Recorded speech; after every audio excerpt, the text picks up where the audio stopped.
एक बार फिर से आप सभी का स्वागत है।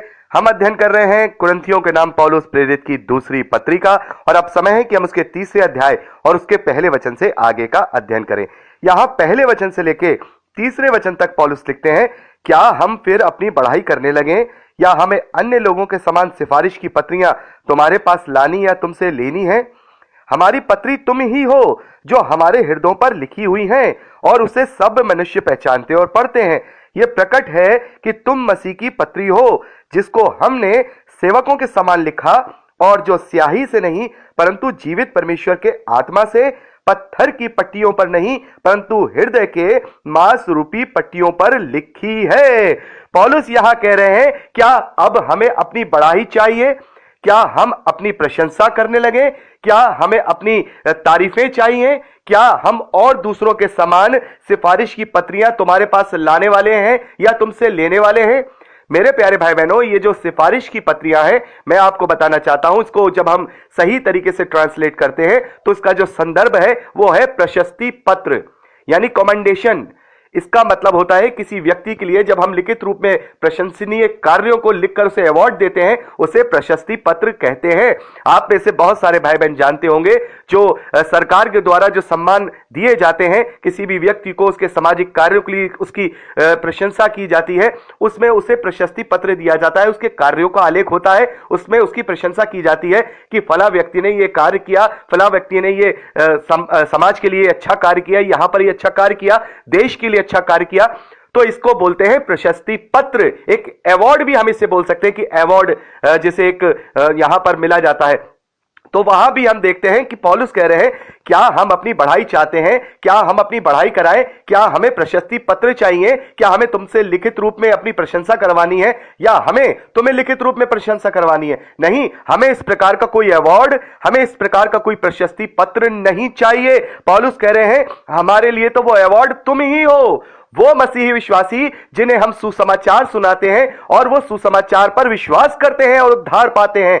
हमारे लिए तो ये सबसे बड़ा सर्टिफिकेट, हमारे लिए सबसे बड़ा कमेंडेशन, हमारे लिए सबसे बड़ा प्रशस्ति पत्र, प्रशंसा का कार्य है जो तुम करते हो। ये हमारे लिए बढ़ाई की बात है। ये हमारी असली अवार्ड, हमारा असली सर्टिफिकेट तुम हो जो तुम सुसमाचार पर विश्वास करते हो, क्योंकि ये पत्री जो तुम हो वो हमारे हृदय पे लिखी हुई है, हमारे हृदय पे लिखी है, जिसे सब पहचानते और पढ़ते हैं। किसी को हमें पढ़ाने की जरूरत नहीं है, यह हमारे हृदय पे लिखी हुई है, जिसे परमेश्वर भली भांति जानता है कि हम इस प्रशंसा को नहीं चाहते कि मनुष्य हमारी प्रशंसा करे या हमें प्रशस्ति पत्र दे।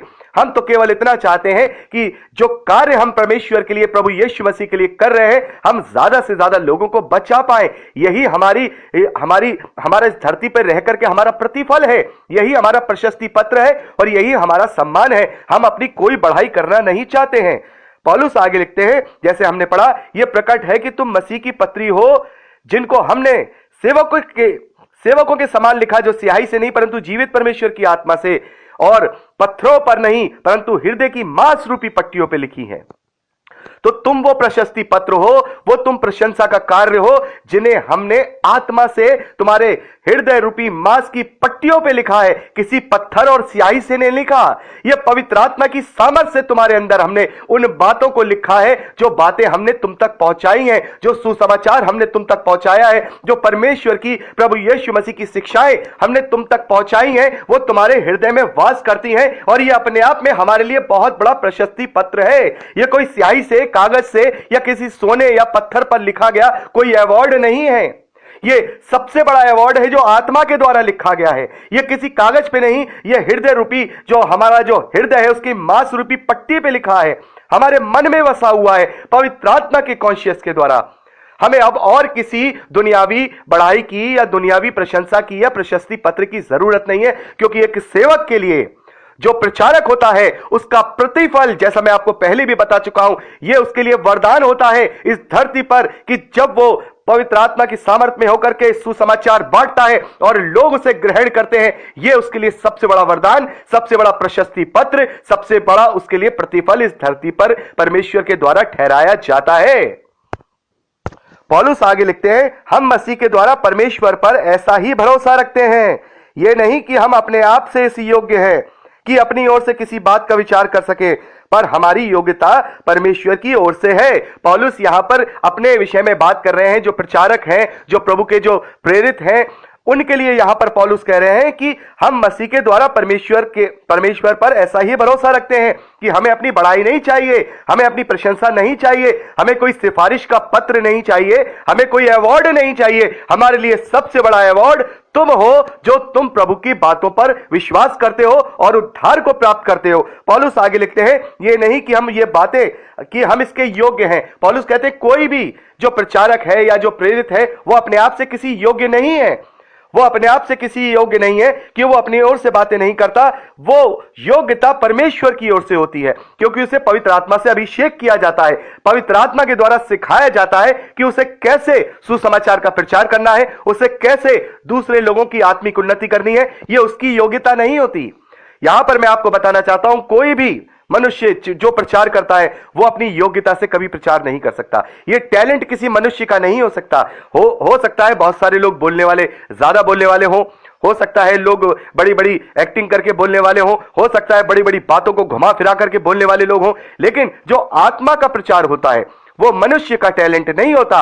वो टैलेंट पवित्र आत्मा का ही होता है। और पवित्र आत्मा ही, जब हम बोलते हैं, जो प्रचारक होते हैं, जो आत्मा में होकर के बोलते हैं, वो कोई तैयारी करके नहीं आते। वो तैयारी तो कुछ करके आते हैं, लेकिन पवित्र आत्मा उनसे कुछ और ही कहलवा देता है, जो पवित्र आत्मा को कहलवाना होता है। ये बहुत बार, मैं सच मायने में आपसे एक गवाही देना चाहता हूं कि मेरे साथ भी बहुत बार ऐसा हुआ है कि मैं तैयारी कुछ करके गया हूं और मैंने वहां पर बोला कुछ है, और उसके बाद मैंने सोचा कि जो मैं लेकर के गया था वो तो मैंने वहां बात की नहीं, और पता नहीं कहां से मेरे मन में ये बात शुरू हो गई और मैंने उसी पर प्रचार कर दिया। तो मैंने कहा ये मेरी ओर से नहीं था, ये पवित्र आत्मा चाहता था कि इस कलीसिया में इसी प्रकार का प्रचार किया जाए, या इस घर में इस प्रकार का प्रचार किया जाए, या इन लोगों के बीच में इस प्रकार का प्रचार किया जाए। तो यहां पर पौलुस कह रहे हैं कि हम किसी योग्य नहीं है।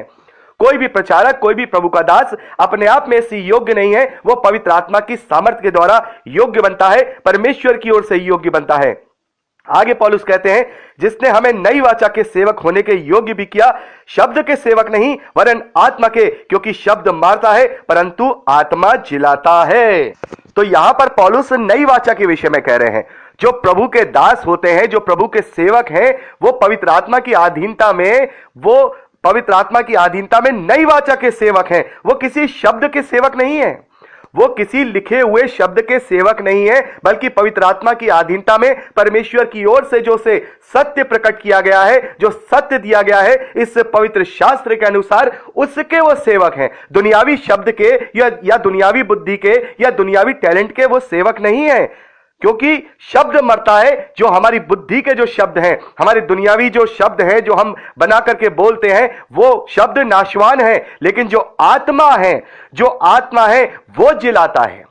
वो ऐसे शब्द लेकर के आता है हमारे मनों में जो लोगों के आत्मिक उन्नति का कारण होते हैं। ये कोई भी किसी योग्य नहीं है, ना ही कोई मसीही विश्वासी, ना ही कोई मसीही प्रचारक, ना ही बहुत बड़ा कोई अपने आप को प्रॉफिट कहे, चाहे अपने आप को कोई प्रोफेसी करने वाला कहे, या अपने आप को नबी कहे, चाहे इवेंजलिस्ट कहे, चाहे पास्टर कहे, चाहे टीचर कहे। उसकी अपनी कोई योग्यता नहीं है। सारी योग्यताएं पवित्र आत्मा की ओर से होती हैं। और जो लोग इस धरती की योग्यता को लेकर के इस धरती के शब्दों के द्वारा प्रचार करते हैं, वो पहचान लिए जाते हैं। हो सकता है कि वो भोले भाले लोगों के द्वारा ना पहचाने जाए, क्योंकि वो अभी खुद आत्मिक नहीं है, लेकिन आत्मिक लोगों के द्वारा पहचान लिए जाते हैं। बहुत सारी ऐसी चीजें हैं जो मैं आजकल देखता हूं। कल भी मैं देख रहा था, मैंने परसों भी देखा, बहुत सारी ऐसी चीजें हैं जो प्रभु के नाम से हो रही हैं। प्रभु को तो महिमा दी जा रही है, लेकिन वो सही मायने में सच्ची महिमा नहीं दी जा रही। दुनियावी चीजों को ज्यादा महिमा दी जा रही है, और दुनियावी चीजों की महिमा में प्रभु का नाम इस्तेमाल किया जा रहा है।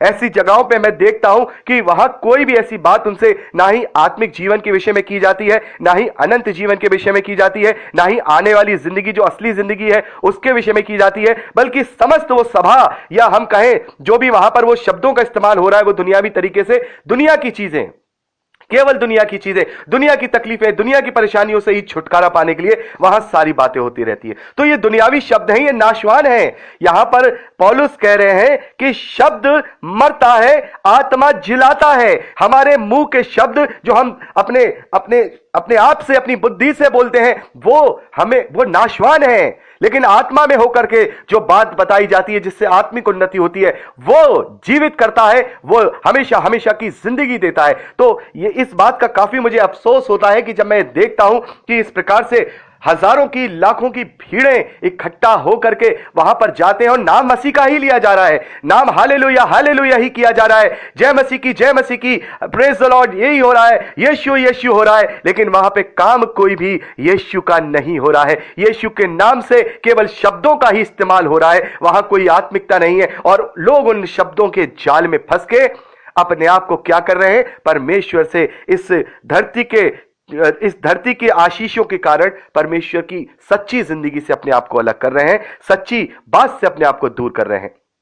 तो बहरहाल ये विषय अलग है, लेकिन यहां पर जब बात हो रही है सेवकों की, तो मेरे पास ये बात निकल के आई, क्योंकि मैं बहुत दिनों से इन बातों में काफी आहत हूं अपने मन में कि परमेश्वर के कार्य हो रहे हैं, लेकिन वो माफ कीजिएगा, प्रभु यीशु मसीह का नाम इस्तेमाल किया जा रहा है, लेकिन प्रभु यीशु मसीह के राज्य का प्रचार नहीं किया जा रहा है। परमेश्वर हम सब का न्याय करे।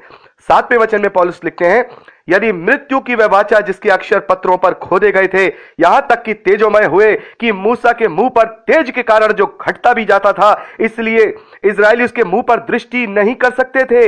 हम देखते हैं पौलुस यहां पर कह रहे हैं कि वो जो वाचा मूसा को परमेश्वर ने दी थी, उस वाचा के कारण मूसा के जो मुख पर इतना तेज आ गया था, उससे इजरायली उसकी तरफ देख नहीं पा रहे थे।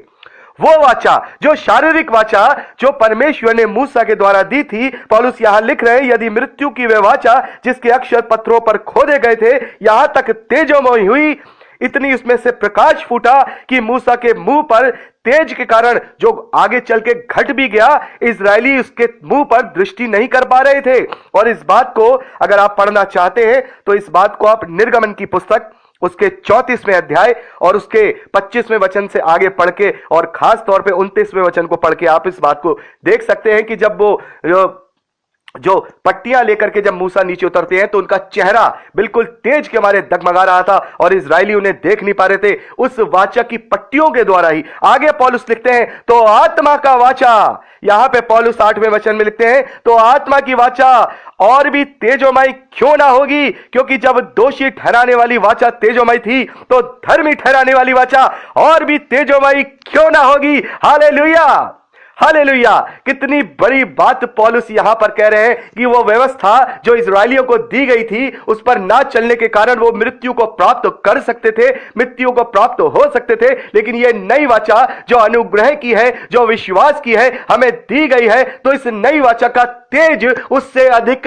क्यों ना होगा, क्योंकि वो वाचा हमें मृत्यु तक ले जा सकती थी, लेकिन ये वाचा हमें अनंत जीवन तक, हमेशा हमेशा तक लेके जाएगी। तो इस वाचा का तेज उस वाचा के तेज से बड़ा क्यों नहीं होगा। आगे पौलुस 10वें वचन में लिखते हैं, और जो तेजोमय था वह भी उस तेज के कारण जो उससे बढ़कर तेजोमय था कुछ तेजोमय ना ठहरा, क्योंकि जब वह जो घटता जाता था तेजोमय था, तो अब जो स्थिर रहेगा वह और भी तेजोमय क्यों ना होगा। तो पौलुस यहां कह रहे हैं कि जो मूसा है उसका तेज तो घटता गया, लेकिन जो मसीह के लोग हैं उनका तेज स्थिर है, उनका उद्धार स्थिर है, क्योंकि उन्होंने उस पर विश्वास किया है और विश्वास के द्वारा अपने आप को प्रभु यीशु मसीह में नई सृष्टि कर दिया है। वो अब निष्पाप अपने जीवन को जीते हैं, क्योंकि उनके पाप, मेरे पाप, आपके पाप प्रभु यीशु मसीह के नाम में क्षमा होते हैं, उसके लहू के द्वारा क्षमा होते हैं। हालेलुया। यदि पवित्र आत्मा की निंदा को छोड़कर पवित्र आत्मा के विरोध में किए गए शोकित करने वाले कार्यों को छोड़ दिया जाए, तो आज भी मैं और आप कभी भी उद्धार को नहीं खोएंगे। यह विषय बहुत अलग है कि क्या मसीही विश्वासी उद्धार को खो सकता है। तो यदि आप में से जो भाई बहन इस विषय में जानना चाहते हैं कि एक मसीही विश्वासी अपना उद्धार खो सकता है या नहीं, तो मैं आपको बताना चाहता हूं। इसके विषय में मैंने एक बहुत ही अच्छा वीडियो बनाया है, यूट्यूब पे जाकर के आप देख सकते हैं। पूरा मैंने विस्तार से सारी चीजें वहां उद्धार के विषय में बताई हैं। लेकिन मैं आपको यहां पर कहना चाहता हूं, पौलुस कह रहे हैं कि जिन्होंने एक बार आत्मा से पी लिया, जिन्होंने प्रभु पर विश्वास कर लिया, अब वो एक ऐसा तेज बन गए जो कभी भी तेज घटेगा नहीं, यानी हमारा उद्धार कभी छूटेगा नहीं, हम कभी उद्धार से अलग नहीं होंगे। हालेलुया। लेकिन बहुत सारे बात भाई ये पूछ रहे होंगे कि प्रभु को ग्रहण करने के बाद भी अगर कोई पाप करेगा या प्रभु को ग्रहण करने के बाद भी अगर किसी ने इस तरीके का काम किया तो क्या उसका उद्धार खो जाएगा? यहां पर 15 मिनट की रिकॉर्डिंग हो गई। मैं चाहता हूं कि अपनी बात को मैं अगली रिकॉर्डिंग में आपके बीच में लेके आऊं। प्रभु आपको आशीष दे। Praise the Lord.